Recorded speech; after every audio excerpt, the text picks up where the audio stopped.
Hello students, welcome back to Gopal study circle. Students, इस video में आज हम स्टडी करने वाले हैं स्टैंडर्ड 7 इंग्लिश मीडियम में जब हिंदी का सब्जेक्ट है, जिसमें सच्चाईरा नामक एक लेसन दिया है।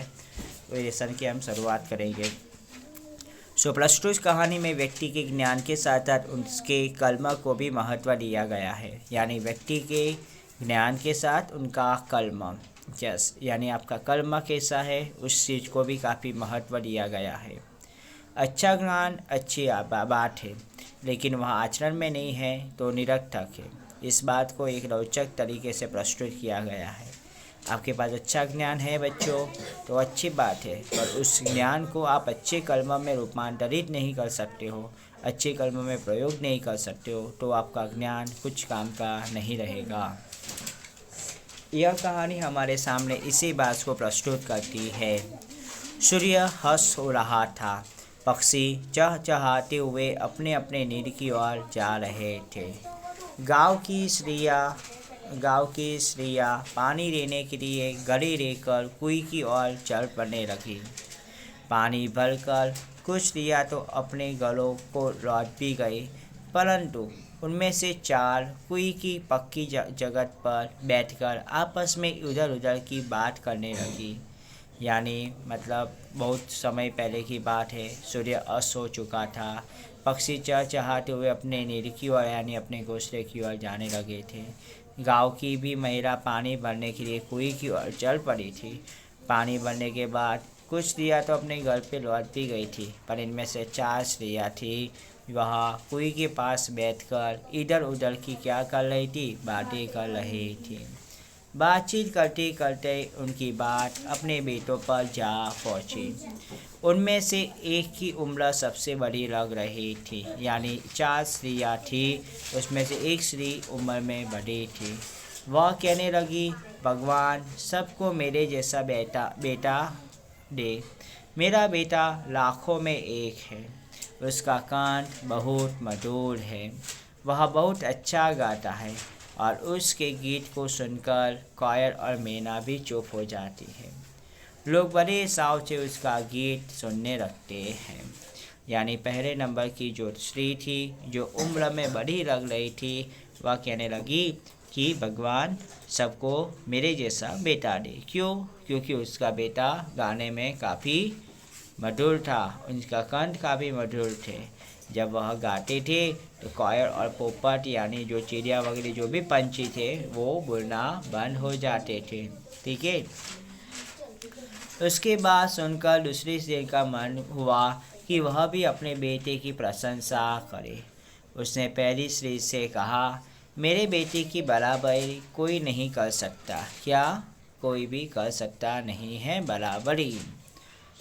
वह बहुत ही शक्तिशाली और बहादुर है। कौन? मेरा बेटा। वह बड़े बड़े बहादुरों को भी पछाड़ देता है। वह आधुनिक युग का भीम है। क्या? आधुनिक युग का भीम है। यह सब सुनकर तीसरी औरत भला कैसे चुप बैठती रहती न। वह बोल उठी, मेरा बेटा साक्षात बृहस्पति का अवतार है। किनका अवतार है? बृहस्पति। वह जो कुछ पढ़ता है एकदम याद कर लेता है। क्या? जो कुछ भी पढ़े उसको तुरंत याद कर लेता है। ऐसा लगता है मानो उसके कंठ में सरस्वती का निवास हो। किनका निवास हो? सरस्वती देवी का। तीनों औरतों की बातें सुनकर चौथी स्त्री चुपचाप बैठी रही। उसने अपने बेटे के बारे में कुछ न कहा। पैरी ने उसे टोकते हुए कहा, क्यों बहन, तुम क्यों चुप गई हो? तुम भी तो अपने बेटे के बारे में कुछ बताओ। चौथी स्त्री ने बड़े सी सहज भाव से कहा, मैं अपने बेटे की क्या प्रशंसा करूं? वह न तो गंधर्व सा गायक है, न भीम सा बलवान, और न ही बृहस्पति सा बुद्धिमान। ठीक है। ऐसा कह के वह चुप हो गई। अब कुछ समय बीत गया। उसके बाद जब वे सब घड़ी सिर पर लगकर लौटने लगी, तभी किसी गीत का मधुर स्वर सुनाई पड़ा। सुनकर पहली स्त्री बोली, सुनो, मेरा बेटा गा रहा है। तुम लोगों ने सुना उसका कंठ कितना मधुर है? वरद का गीत गाता हुआ उसी रास्ते से निकल गया। उसने अपने माँ की ओर कोई ध्यान न दिया। ठीक है, इतने में दूसरी स्त्री का बेटा उधर से आता दिखाई दिया। दूसरी स्त्री उसे देखकर गर्व से बोली, देखो वह मेरा लाडला बेटा आ रहा है। शक्ति और सामर्थ्य में उसकी बराबरी कौन कर सकता है। वह यह कह रही थी कि तभी उसका बेटा भी उसकी ओर ध्यान दिए बिना वहां से निकल गया। वे कुछ आगे बढ़ी तो एकाएक तीसरी स्त्री का बेटा उधर से संस्कृत के श्लोकों का पाठ करता हुआ निकला। उसके उच्चारण से ऐसा लग रहा था कि मानो साक्षात सरस्वती विराजमान हो उसके कंठ में। तीसरी स्त्री ने गदगद स्वर में कहा, देखो यही है मेरे गोद का हीरा, इसे कौन बृहस्पति का अवतार नहीं करेगा। परंतु उसका बेटा भी माँ की ओर देखे बिना आगे बढ़ गया। वह भी थोड़ी दूर गया था कि चौथी स्त्री का बेटा अचानक उधर से आ निकला। वह देखने में काफ़ी बहुत सी सीधा सा, सादा सा और सरल प्रकृति का लग रहा था। उसे देखकर चौथी स्त्री ने कहा, बहन यही मेरा लाड़ है। चौथी स्त्री उसके बारे में बता ही रही थी कि उसका बेटा आ पहुंचा।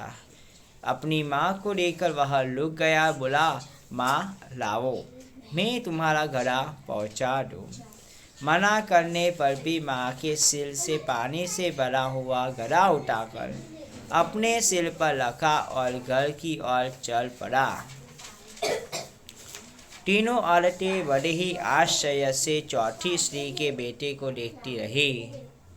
एक वृद्ध महिला जो बहुत देर से इन औरतों के पीछे चलती हुई उनकी बातें सुन रही थी, पास आकर बोली, देखती क्यों हो, क्या हो?